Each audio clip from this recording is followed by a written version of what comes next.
Balita sa boxing.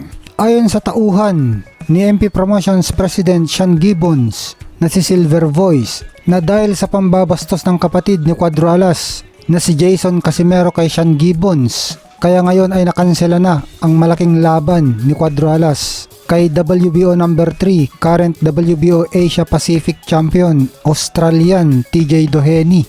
Binastos daw kasi ni Kuya Lods Jason si Sean Gibbons dahil sa pagtawag ng white dog, asong puti at asong ulol, at sinabihan pa ito na nakaamoy na naman ng pera, kaya pinababalik nito ang kanyang utol sa MP Promotions.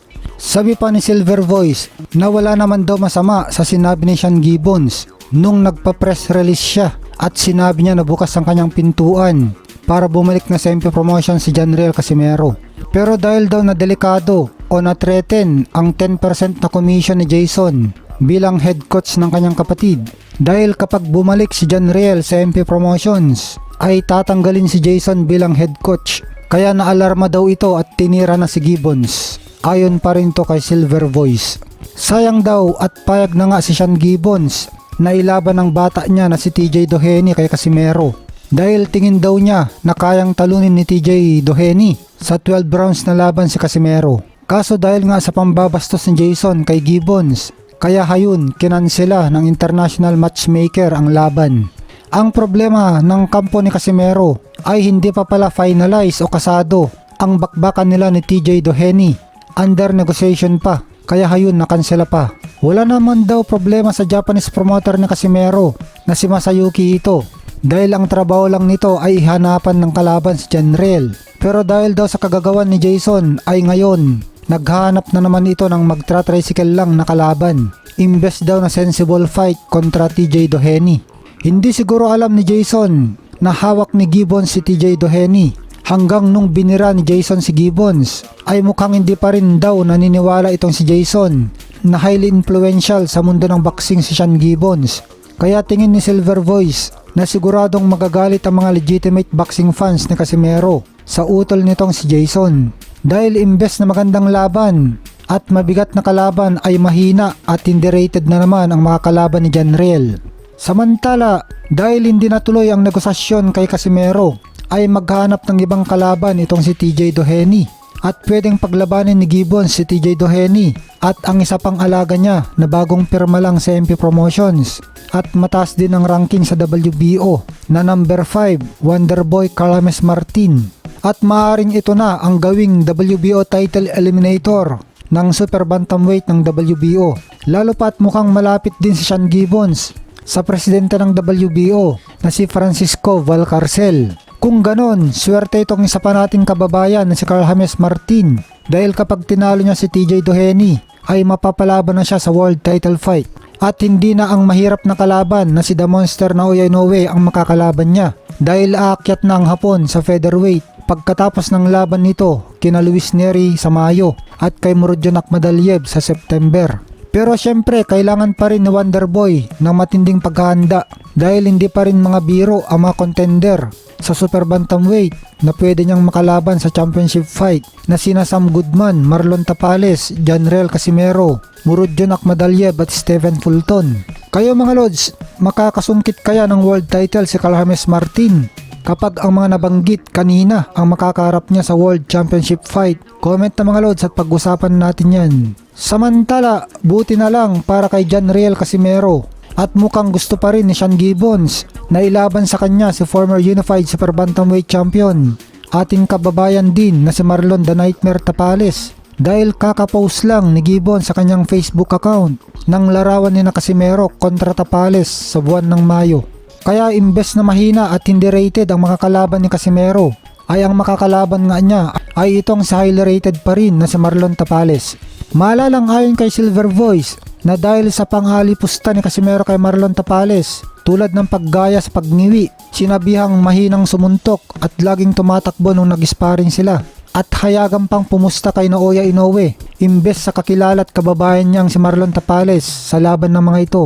Kaya daw nakiliti ng magkapatid na Casimero si Gibbons, at yun nga kinall out sila ni Gibbons kasama ang promoter na si Masayuki Ito na umpisan ng negosasyon na bakbakang Casimero at Tapales.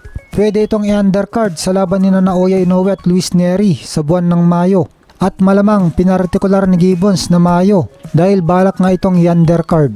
Lalo pa at malapit naman parehas sina Masayuki Ito at Sean Gibbons sa mga local handler ni Naoya Inoue na sina Akihiko Honda at Hideyuki Ohashi. Samantala, nagpost si Silver Voice ng pinost ni Jason aka Kuya Lod sa Kalam na may caption na papalayo muna tayo sa social media pero papalapit tayo sa biyaya. Na ang caption naman dito ni Silver Voice ay Jason will now exit from social media after their supposed fight against TJ Doheny got cancelled when he mocked international promoter / manager matchmaker Sean Gibbons.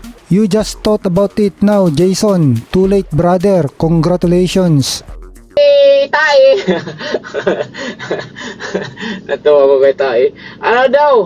Bibigyan na lang daw tayo ng wala to. Alisin na lang ako. Tae, alam mo ba kung bakit nagpupursige yung isang tao sa buhay niya? Number 1, para sa pamilya niya.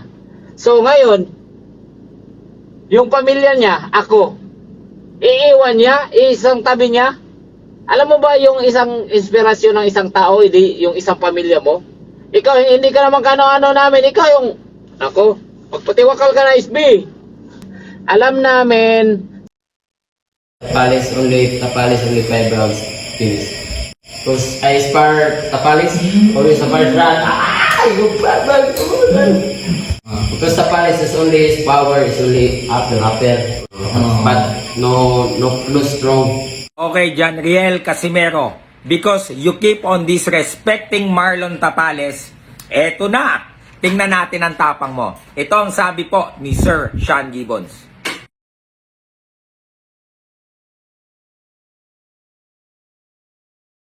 Okay, so Tapales, no strong pala ha.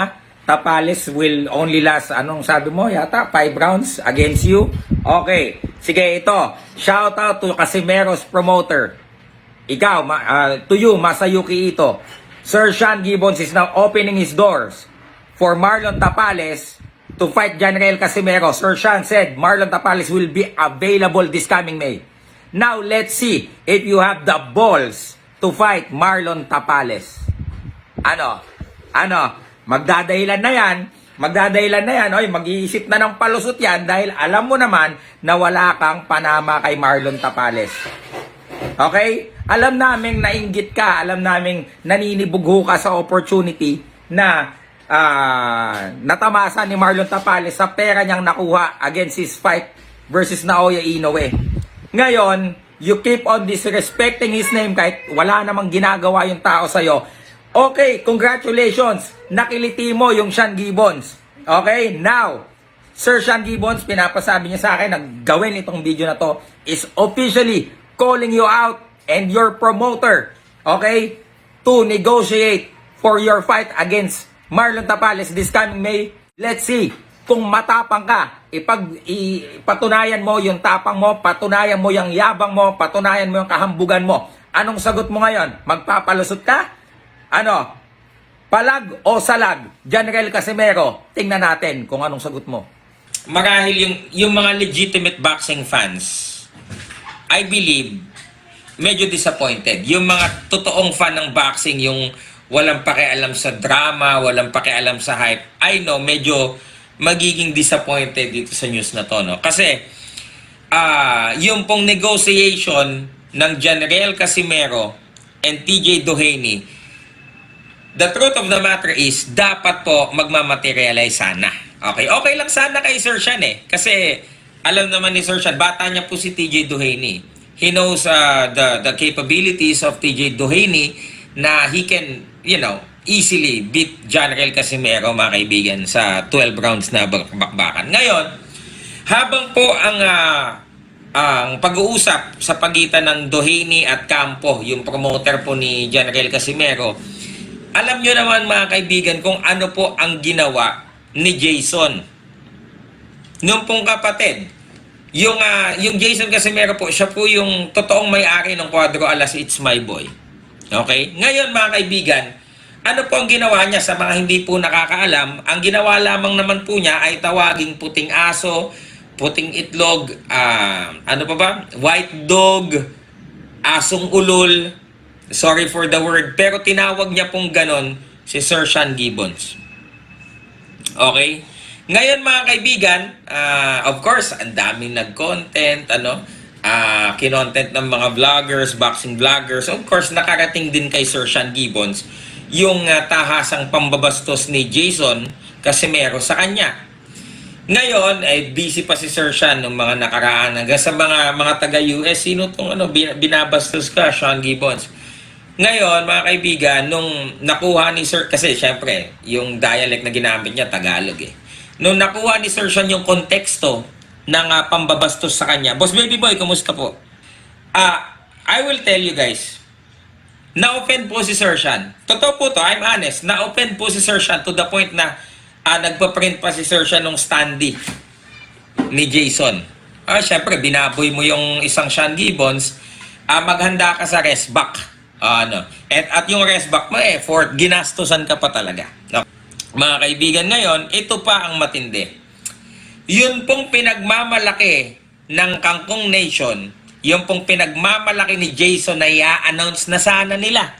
Okay, na malaki daw laban. Of course, may tuturing din na sensible, I might say, na laban yung kay TJ Doheny kasi highly ranked din po si TJ Doheny.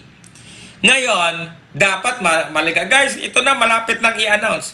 Dahil po sa pambabastos ni Jason Casimero kay Sir Sean Gibbons. Si Sir Sean Gibbons po ang agent, international agent din ni TJ Doheny. Si Sir Sean din po ang nagbibigay ng laban kay TJ Doheny.